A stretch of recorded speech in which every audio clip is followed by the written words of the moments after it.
Bonjour et bienvenue dans ce format court. Aujourd'hui je vais évoquer 3 sujets sur la base de 3 questions que vous m'avez suggérées et recommander une chaîne YouTube. Et on commence avec ça. Existe-t-il des astres dont l'effet centrifuge est plus fort que leur gravité? Non, bien entendu. Pour une raison simple, c'est que si l'effet centrifuge est plus fort que la gravité, la matière tient pas ensemble et l'astre en question est éparpillé dans l'espace. Mais, parce que bien entendu il y a un mais, sinon ça serait pas drôle. Mais on peut avoir un astre dont l'effet centrifuge est tellement fort qu'il a une incidence directe sur l'aspect de celui-ci. Vous savez que la Terre est déformée par l'effet centrifuge, ce qui a tendance à...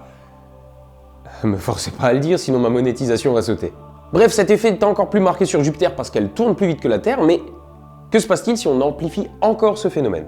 Eh ben la réponse se trouve dans un vieil épisode, je vous le mets là et dans les fiches, allez donc jeter un petit coup d'œil. Le poids de la Terre augmente-t-il d'année en année puisque nous sommes toujours plus nombreux? Non.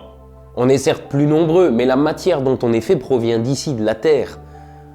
Donc Bon, par contre, ça veut pas dire que la masse de la Terre n'évolue pas. Tous les ans, ce sont des milliers de tonnes de roches qui nous tombent dessus depuis l'espace. La plupart sous forme de poussière ou de cailloux rikiki. Et de temps en temps, c'est un peu plus gros, mais si vous avez vu le double épisode sur les bolides, vous savez de quoi je parle.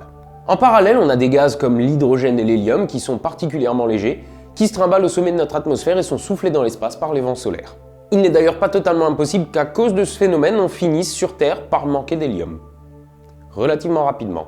Mais surtout, on a la radiation d'une sacrée quantité d'énergie dans l'espace, et comme on sait depuis E égale mc carré que l'énergie est reliée à la masse, en tenant compte de l'énergie apportée par le Soleil et de celle irradiée dans le vide spatial par la Terre, on peut arriver au résultat que celle-ci perd 50 000 tonnes en masse chaque année. Pourquoi ne voit-on jamais de photos de la Terre? Et pourquoi je me coltine tous les conspis plateux de notre belle planète en forme de boule, bordel de merde? Il y a une différence entre pas trouver et pas chercher. Ou encore ne pas avoir envie de trouver. Donc je vous mets en description une demi-douzaine de streams de satellites géostationnaires. Je les sors pas de mon cul, c'est un bête copier-coller de la description de la vidéo de Defecator sur la Terre ronde. Allez, c'est tout pour moi. Vous pouvez retrouver les épisodes sur astronogeek.fr et les t-shirts se trouvent sur les pages Teespring et Spreadshirt qui sont en description. Et moi je vous laisse avec la recommandation de la semaine. Alors à vendredi.